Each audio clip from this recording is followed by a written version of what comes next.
코로나19가 단시간 내에 종식될 것 같지 않아 보입니다. 여러분들도 다 느끼실 것입니다. 오히려 시간이 지나면서 확진자의 수가 점점 늘어가고 있는 나라들도 몇몇 있습니다. 우리나라에도 꾸준히 확진자가 나오는 형편입니다. 어제 하루 동안 45명의 신규 확자가 발생했다고 보도가 되었지 않습니까? 그런 가운데 한 단체와 학교에서 조사를 한번 해봤습니다. 경기도 내에서 이루어진 일인데요. 경기도 공공보건의료지원단과 서울대 보건대학원 유명순 교수 연구팀이 공동으로 조사를 한 것입니다.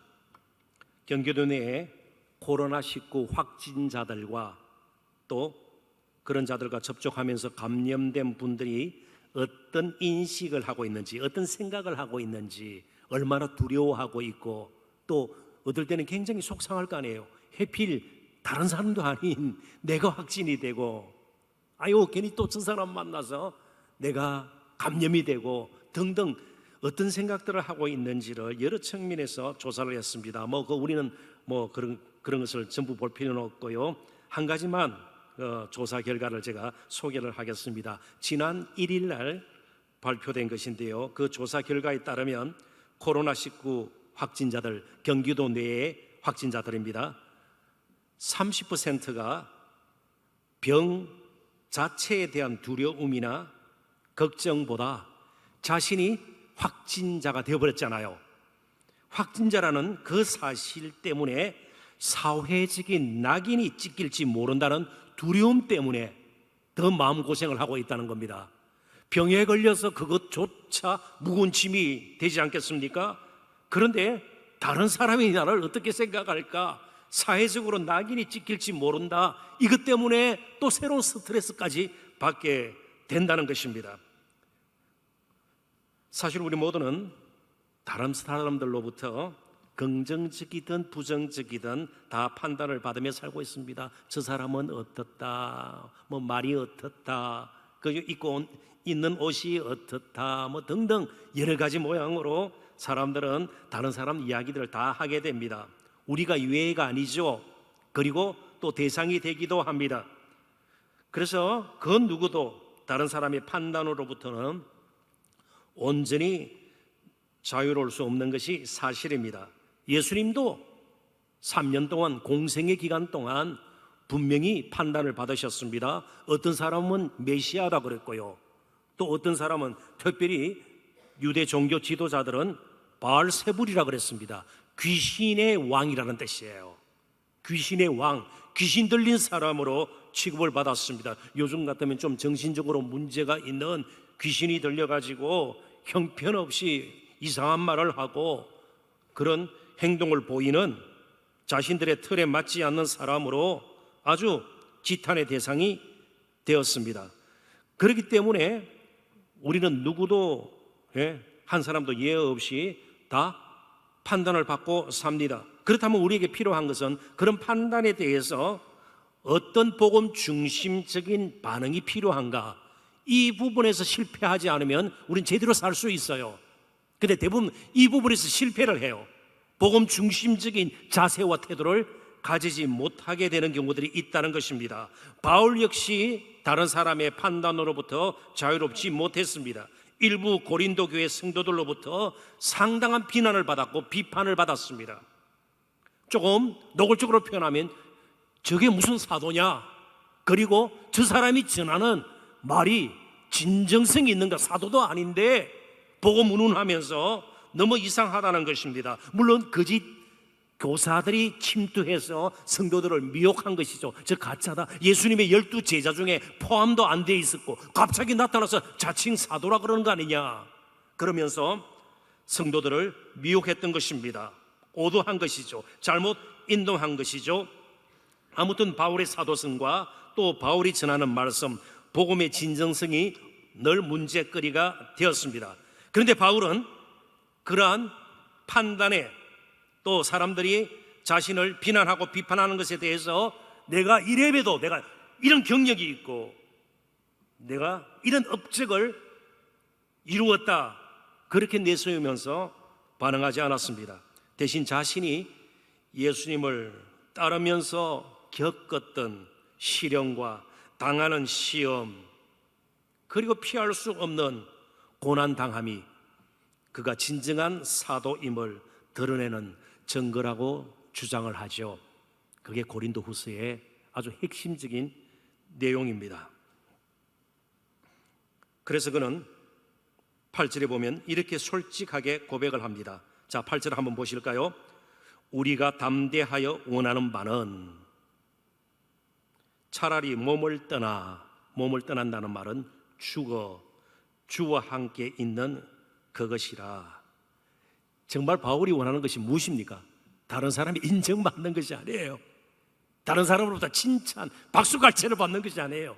사도 바울이 여기 담대하게 솔직하게 내 마음속에 있는 걸 끄집어내어서 정말 원하는 것이 무엇인가를 밝힌다면 차라리 죽어서 주와 함께 있는 그것이라, 주님과 영원토록 함께 사는 그것이라, 그렇게 고백을 하고 있습니다. 바울에게는 죽음이 궁극적으로 비극이나 불운이 아니었습니다. 복이었습니다. 궁극적으로라는 말을 씁니다. 물론 이 땅에서도 죽으면 많은 사람들에게 슬픔을 안기죠. 아쉬움을 남기고 그렇지 않습니까? 또 때로는 죽음 앞에 두려워하기도 하고 불안해하는 것도 우리는 부인할 수 없습니다. 그러나 궁극적으로 비극이나 불운이 아니고 복이었습니다. 복이었습니다. 그만큼 사도 바울의 삶은 힘들고 고달팠다는 것을 암시하는 것이죠. 그러니까 무슨 사람의 인정이라든지 박수갈채를 받고 좋은 평판을 받고 죽는 것이 좋은 사람한테 그게 무슨 큰 의미가 있겠단 말이죠. 그러면서 이제 5장 1절부터 시작되는 말씀에서 두 가지의 비유를 들면서 아주 독특한 표현을 사도 바울이 사용하고 있습니다. 쓰고 있습니다. 한번 보십시오. 1절부터 4절을 먼저 보겠습니다. 읽으면서 필요한 대로 또 설명을 덧붙이도록 하죠. 만일 땅에 있는 우리의 장막집이 무너지면 하나님께서 지으신 집 곧 손으로 지은 것이 아니요 하늘에 있는 영원한 집이 우리에게 있는 줄 아느니라. 집이 첫 번째로 비유화되고 있습니다. 또 어떻게 대조되고 있습니까? 우리의 이 땅의 장막집과 하늘에 있는 하나님께서 손으로 지은 것이 아니고, 사람이 손으로 지은 것이 아니고 하나님께서 직접 예비하신 하늘에 있는 영원한 집이 대조가 됩니다. 아, 그렇다면 천국에 가면 전세 살 필요가 없겠다, 종합 부동산 이런 세금 문제도 없겠다, 그런 뜻이 아니고요. 여기 집으로 비유된 것은 몸입니다. 우리의 장막집, 장막은 텐트 아니겠어요? 그건 일시적인 것이에요. 약한 것이에요. 바람이 불면 잘못하면 날아가거나 찢어질 수도 있는 것이에요. 볼품이 아무래도 없지요. 편치가 않고 불편하죠. 그리고 마침내는 썩어서 흙으로 돌아갈 우리의 몸을 의미합니다. 우리의 장막집, 이 땅에 있는 우리의 장막집은 결국은 죽음으로 돌아갈, 병들고요, 아프고요, 피곤하고요, 스트레스 받고요, 울기도 하고요, 화를 내기도 하고요, 이 몸 언젠가는 흙으로 돌아갈 그 몸이라는 겁니다. 이 몸이 무너지면 이제 끝이 나면 하나님께서 지으신 집 곧 손으로 지은 것이 아니요 하늘에 있는 영원한 집, 영광스러운 주님을 닮은 부활의 몸으로 우리는 바뀌어질 것이라는 겁니다. 우리에게 있는 줄 아느니라. 그때까지는 참으로 우리가 여기 있어 탄식하며 하늘로부터 오는 우리 처소로 들이기를 간절히 사모하노라. 이렇게 입으면 우리가 벗은 자들, 두 번째 비유가 옷입니다. 벗은 자들, 이 말은요 죽은 자를 의미합니다. 실제로 죽으면요 아무런 옷을 입혀도 멋이 없어요. 죽은 자 대부분 벗고 있죠. 그래서 딴 것으로 좀 씌우기도 하고 그렇습니다. 그냥 죽은 자로 우리가 끝나는 것이 아니라 발견되지 않으려 함이라. 참으로 이 장막에 있는 우리가 짐진 것 같이 탄식하는 것은 복고자 함이 아니요 오히려 더디고자 하다. 영광스러운 몸으로 벗은 몸이 아니라 변화될 것을 우리가 기대함이니 죽을 것이 생명의 삼킨 바 되게 하려 하리라. 결국 생명이 승리할 것이다, 그런 뜻이에요. 그것은 죽음은 우리에게 필연적인 것이고 또 언젠가는 우리가 맞닥뜨려야 할 것입니다. 이 말은 이 땅에서의 삶이 전부가 아니라는 말입니다. 육신의 죽음이 끝도 아니라는 뜻이죠. 그렇다면 미련하게 이 땅에서의 삶이 영원한 것처럼 고린도 교회 일부 성도들을 미혹했던 거짓으로 이끌었던 교사들이 은근히 주장했던 것입니다. 이 땅이 전부인 것처럼 이 땅에서 헛된 영광을 구하며 살 필요가 어디 있겠느냐 바울은 반문하고 있습니다. 이쯤에서 그냥 한 가지 빨리 적용해야 되겠습니다. 코로나 때문에 너무 두려워하지 마십시오. 우리의 삶은 여기서 끝낼 것 아니에요. 막 코로나 때문에 너무 죽겠다 그러지 마십시오. 죽는 것이 복이라니까요. 죽는 것은 기쁜 일이 없다는 거. 궁극적으로 말이죠. 어차피 우리의 이 몸은 이 땅의 장막과 마찬가지예요. 하나님께서 지으신 온전한 빈틈없는 완벽한 가장 아름다운 그 집, 영광스러운 부활의 몸으로 영원토록 주님과 함께할 우리의 삶이라는 것을 우리는 꼭 기억할 필요가 있습니다. 분명히 하늘에 우리의 영원한 집이 있습니다. 자, 그렇다면 매매 계약서를 보여주십시오. 뭘로 할 수 있습니까? 저와 여러분 똑같이 피곤함 느껴요. 머리도 어떨 때는요 두통이 생기고요, 아침에 일어나기 싫고요, 뭐 다 그래요. 그런데 갑자기 하늘의 집 너무 이상하다, 뭔가 좀 보여줘라. 최소한 조감도라도 앞으로 이런 건물을 지을 것입니다. 건물마다 조감도가 있지 않아요? 설계도가 있지 않아요? 한번 보여주세요. 뭐가 다릅니까? 그런데 분명히 달라요. 5절, 이제 5절은 큰 소리로, 큰 소리 하면 안 되죠. 아무튼 확실하게 보장하는 것이 있어요. 자, 5절을 다 같이 봅니다. 같이 읽어봐요. 곧 이것을 우리에게 이루게 하시고 보증으로 성령을 우리에게 주신 이는 하나님이시라. 아라본이라는 헬라 단어인데요, 보증으로 주셨습니다. 청약금, 보증금으로. 그리고 사람 사이에서는 계약이 파기될 수도 있지만 하나님은 절대로 그런 분이 아니에요. 우리를 속이면서까지 우리를 이끌고 그럴 만한 하나님이 아니세요. 그럴 필요도 없는 분이세요. 그러니까 우리에게 정말 영원한 하늘에서의 영광스러운 부활의 몸으로 부활해서 하나님과 함께 하리라는 소망이, 그 확신이 날마다 우리의 것이 되도록 누가 깨우쳐주세요? 성령께서. 무슨 차이입니까? 돈이 많고 적음의 차이가 아니에요. 인물이 잘생기고 그런 차이가 아니에요. 학벌이 무엇이냐 그런 차이가 아니에요.